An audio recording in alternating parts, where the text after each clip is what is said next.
내 마음을 지켜라. 생명의 근원이 거기서 난다. 사람에게 제일 중요한 것이 마음입니다. 누군가를 사랑한다고 했을 때 사실 그 마음 속에 진짜 사랑이 있으면 말도 달라지고 행동도 달라지게 돼 있습니다. 그런데 겉으로는 사랑한다고 말하고 있고 또 겉으로는 긍정적인 네라고 말하고 있지만 사실 마음이 따라가지 않으면 뭔가 모르게 건성이라는 걸 느끼게 됩니다. 신앙생활도 마찬가지예요. 우리가 마음을 다하지 못하면 이게 가만히 보면은 이거 정말 믿음이 있나? 그런 의심이 생기는 그런 모습을 보게 됩니다. 마태복음 15장 8절에 이사야 말씀을 가지고 이 백성이 입술로는 나를 존경하지만 마음은 내게서 멀다. 그러니까 겉으로는 찬양을 하고 겉으로는 기도를 하고 우리가 행동으로는 예배 참석하고 주의를 지키고 이렇게 하는 것 같은데 실제 마음이 딴 데가 있다라는 거예요. 그래서 마음은 내게서 멀다. 마음으로 하나님 앞에 나오지 못했다라는 걸 말해주고 있는 거예요. 오늘 여러분 마음을 함께 이 자리에 있기를 바랍니다. 그래서 마음으로 하나님을 예배하고 마음으로 찬양하고 마음을 다해 하나님께 영광을 돌리는 그런 시간이 될 수 있기를 바랍니다. 아멘. 마음이 따라가지 않게 된다면 지금 우리가 여기에 몸은 와 있어도 내 마음이 어디 딴 데서 지금 딴 데서 놀고 있을 수 있고 다른 데 신경을 쓸 수도 있기 때문에 그렇습니다. 예배 드릴 때는 단순한 마음으로 그저 하나님만 바라보고 아멘 그냥 하나님을 기뻐하면서 환한 웃음으로 또 정말 너무 은혜 충만한 그런 은혜 가운데 하나님을 찬양하고 예배 드리는 시간이 돼서 예배 시간이 뭐 언제 가는지 모르게 그렇게 갈 수 있었으면 좋겠습니다. 찬양을 인도하시는 분들도 그렇게 은혜 가운데 기쁘게 정말 너무 좋습니다. 찬양을 하는 것이 찬양 가운데 하나님의 임재를 느끼고 기쁨을 느낍니다. 예배가 너무 사모되고 예배를 너무 드리고 싶고 하나님 앞에 예배 드리는 시간이 너무 좋고 행복한 그런 시간이 되려면 우리 마음이 따라가야 됩니다. 마음으로 정말로 하나님을 사랑하고 가까이 하는 마음이 있어야 됩니다. 그렇기 때문에 항상 그런 마음 상태를 우리가 유지할 수 있도록 우리 마음을 관리해야 됩니다. 마음을 지키라는 건 바로 그런 뜻입니다. 그래서 늘 우리가 인생을 살아가면서 여러 가지 사건 또 사고 또 말 여러 가지 일들을 경험을 하지만 항상 내 마음에 이 은혜를 잃어버리지 않도록 지키시기 바랍니다. 오늘 말씀이 바로 그걸 말해주는 거예요. 내가 그 은혜를 간직하고 지키게 된다면 다 거기서 나와요. 거기서 은혜도 축복도 기도 응답도 기적도 능력도 다 거기서 나와요. 근데 우리가 이걸 제대로 터득하고 제대로 된 예배를 드리고 정말 내 마음이 늘 은혜스럽고 또 성령으로 충만한 가운데 있게 된다면 그걸로 인해서 모든 생명의 근원이 거기서 나온다고 했으니까 좋은 일들이 다 거기서 나오게 될 것을 믿으시기 바랍니다. 사실 사람이 마음으로 믿어서 의에 이르고 마음으로 믿어서 의에 이르고 입으로 시인하여 구원에 이른다고 했어요. 그러니까 내 마음에 있는 것이 입으로 나올 때 그게 진짜 고백이 되는 거예요. 그렇죠? 근데 마음에는 없는데 입으로만 고백을 한다면 그건 공허한 메마른 고백이 될 수밖에 없는 것이죠. 근데 내 마음에서부터 막 우러나와서 그것이 입으로 그것이 행동으로 이렇게 나타나는 게 진짜 신앙이다. 살아있는 신앙이고 능력 있는 신앙이고 그래서 그런 상태를 우리가 늘 유지하며 살아갑시다. 아멘. 여러분 우리 마음을 지켜야 됩니다. 그러면 맨 먼저 첫 번째로 우리가 우리 마음을 지키려면 마음이 뭔지를 알아야 될 거 아니에요. 마음이라고 말했을 때 분명히 육체와는 구분이 되는데 성경에서 우리의 어떤 내적인 나, 그러니까 속사람과 겉사람을 이렇게 구분해서 말하는 것처럼 보입니다. 그러니까 마음 혹은 영혼, 뭔가 보이지 않는 나. 그런데 육체, 몸이라고 했을 때는 눈으로 보이는 나. 근데 본질적으로는 마음이라고 하든 몸이라고 하든 전인격인 나를 말하는 거예요. 몸 따로 마음 따로 이렇게 뚝 떨어져서 말하고 있지는 않다라는 거예요.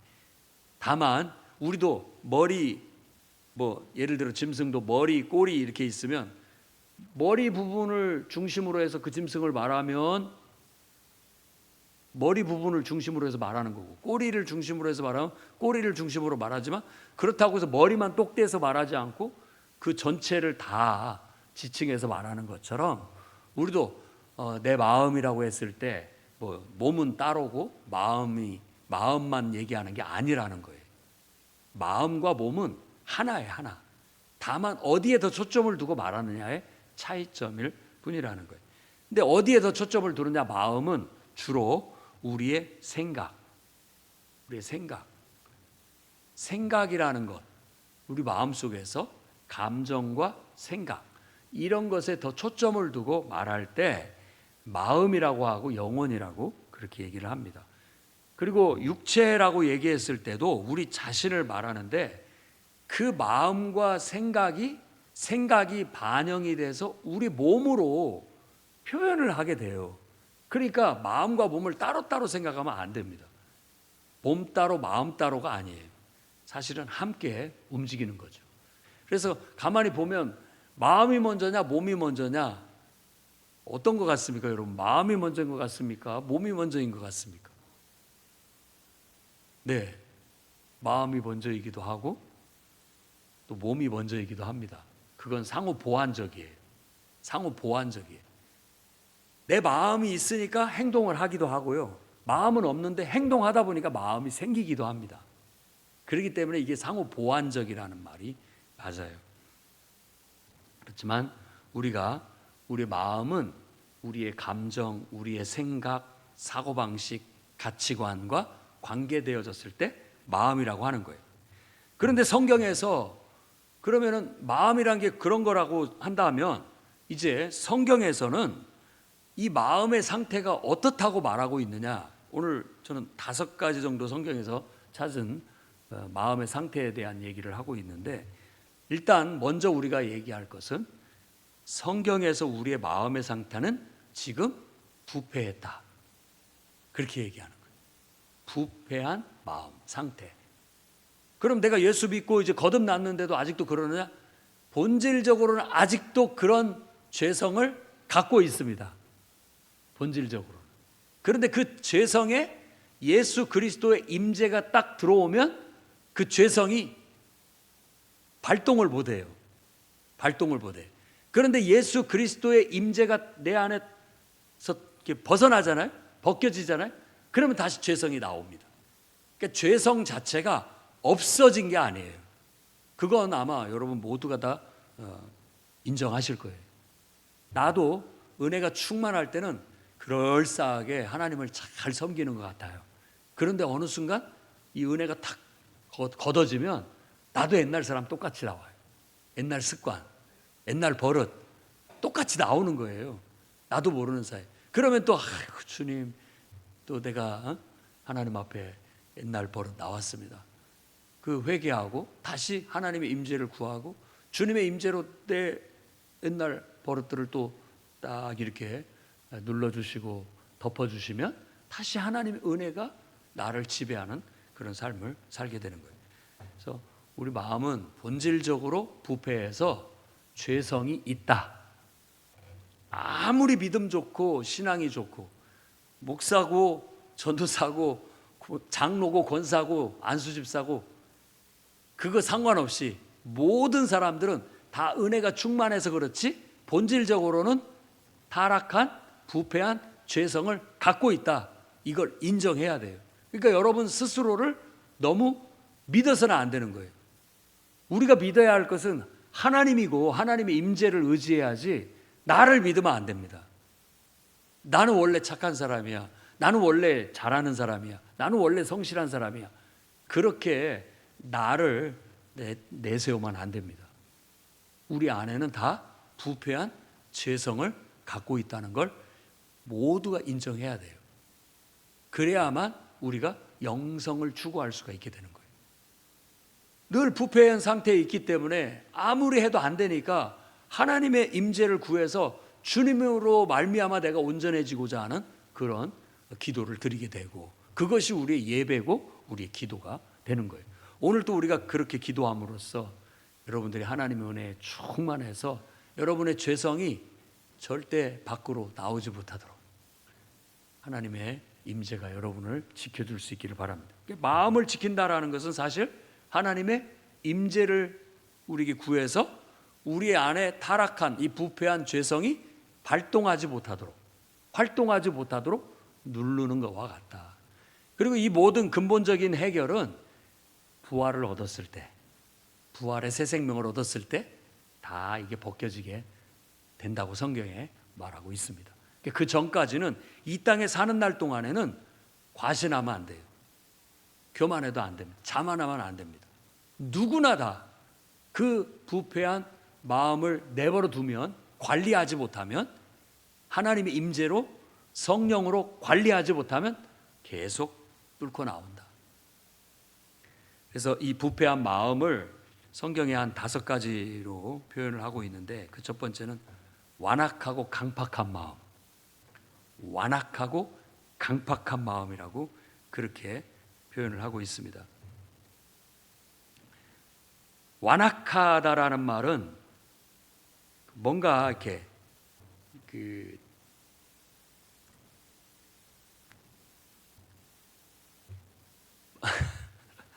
완악해요. 완악. 고집이 세고 뭔가 막 단단해요. 단단해. 껍질이 막 두터운 듯한 그런 느낌.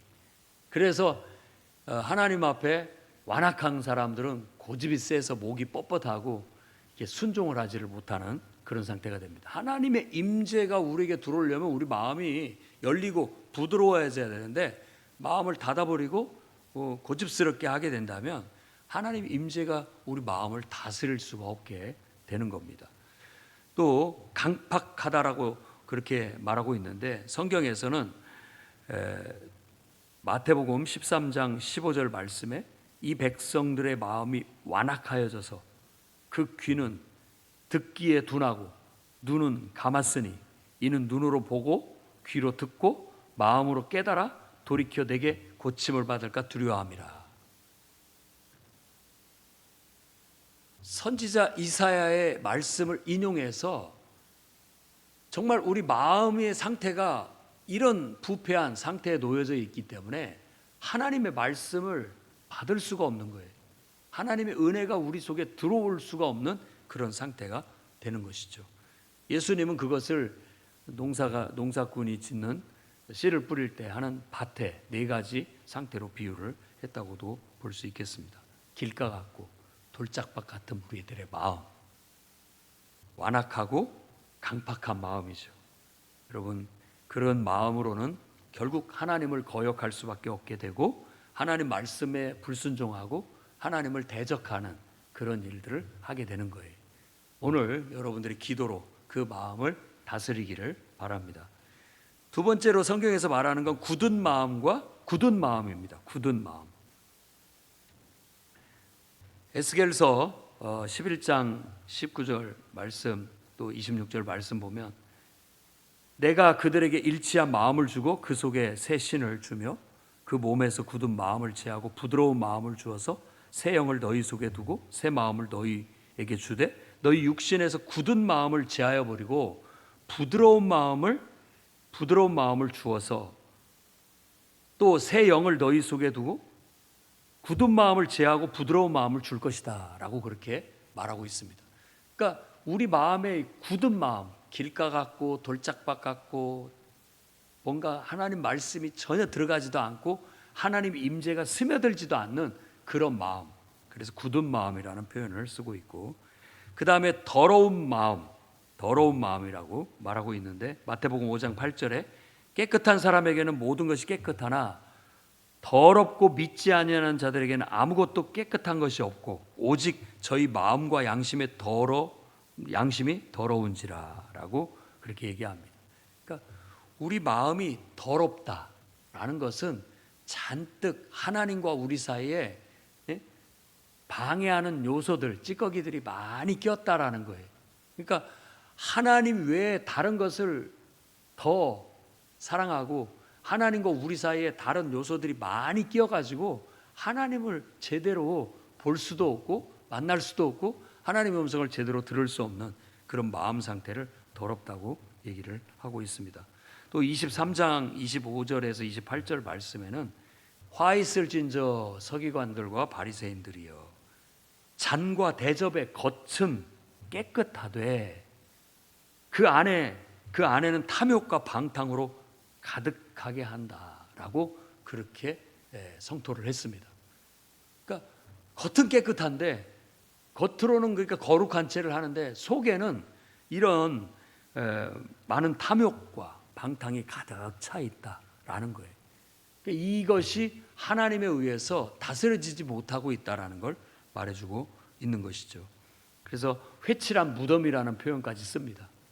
겉으로는 예쁘장하게 무덤을 만들어놨지만 속에서는 시신이 썩고 있잖아요. 그런 것 같다라는 거예요. 우리 마음은 부패해서 썩고 있는데 겉으로만 그럴싸하게 의로운 채 하는 그런 바리새인과 서기관들을 보고 더럽다, 그 마음이 더럽다라고 그렇게 얘기하고 있습니다. 그러니까 우리 안에 그 탐욕, 거짓, 시기, 악독, 증오, 교만 이런 것들로 가득 차 있게 된다면 그런 것들은 우리 영혼이 우리 마음 속에 더러운 것들이 가득 차서 알게 모르게 아무리 내가 거룩한 채 해도 그것들이 다 내 말로 행동으로 튀어나오게 돼 있다라는 거예요. 그 다음에 네 번째로는 미련한 마음, 허망한 마음이라고 에베소 4장 17절에 표현을 하고 있습니다. 우리가 사실 하나님을 알지 못하면 우리 마음은 허망하여지고 미련한 마음에 어둡다라고 그렇게 얘기합니다. 하나님이 우리 마음의 등불이에요. 하나님이 없으면 우리 마음은 어두워요. 어둡다 보니까 이렇게 미련하고 허망한 헛된 그런 마음을 갖고 있다라는 것을 말해주고 있고, 다섯 번째로는 상한 마음, 우리 마음이 상처받아서 상해져 있다, 어떻게 보면 병들어 있다라고도 표현할 수 있겠습니다. 그러니까 이런 것들이 우리가 하나님의 임재를 구하고 예수 그리스도를 믿고 정말 주님의 보혈로 우리가 죄 사함을 받고 성령의 충만한 은혜를 입게 된다면 이런 문제들이 하나씩 하나씩 다스려질 수 있다고 믿습니다. 여러분, 완악하고 강팍한 마음을 오늘 주님 앞에 있는 그대로 내려놓고 거룩한 성령의 지배를 받고 다스림을 받으시기 바랍니다. 여러분의 굳은 마음 정말 부드러워질 수 있도록 성령의 은혜를 힘입기 바랍니다. 여러분의 더러운 마음 주님의 보혈로 깨끗이 씻어내서 정말 하나님의 그 거룩한 그 말씀이 여러분 마음밭에 떨어져서 열매 맺을 수 있기를 바랍니다. 우리의 정말 어두운 마음이 오늘 하나님의 임재를 통해서 환해졌으면 좋겠어요. 밝아졌으면 좋겠습니다. 여러분의 상처받은 마음이 하나님의 은혜로 치유되고, 그래서 우리 마음에 늘 기쁨과 감사가 넘치는 그런 상태로 됐으면 좋겠어요. 다윗 왕 같은 사람도 정말 칭찬받고 하나님께도 칭찬받고 사람에게도 존경받는 왕이었지만 그도 밧세바를 범하는 죄를 범했어요.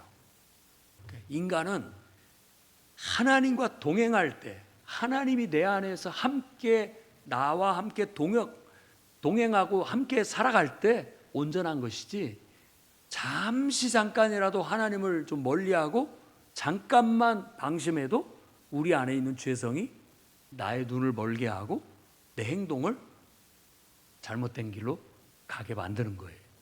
그러니 우리가 매일같이 하루도 빠짐없이 기도해야 되고, 또 이렇게 매 주마다 이런 기도회를 통해서 성령의 충만함을 회복하고 하나님의 은혜를 회복해야 하는 이유가 거기에 있다고 말할 수 있겠습니다. 여러분, 항상 은혜 충만한 상태를 유지해서 여러분의 마음을 관리하세요. 여러분 마음이 은혜를 잃어버리고 거칠어지지 않도록, 여러분 마음이 은혜를 잃어버리고 다시 부패한 본성이 드러나지 않도록 여러분 마음을 성령 충만함으로 관리해 나가시기를 주의 이름으로 축원합니다. 기도하겠습니다. 거룩하신 하나님, 오늘도 주님 앞에 기도하러 나왔습니다. 우리의 마음을 다하여 하나님을 사랑하고 힘을 다하여 하나님을 찬송하고 큰 소리로 하나님 앞에 부르짖고 우리의 속마음을 있는 그대로 하나님 앞에 쏟아놓기 위해 이 자리에 나왔습니다.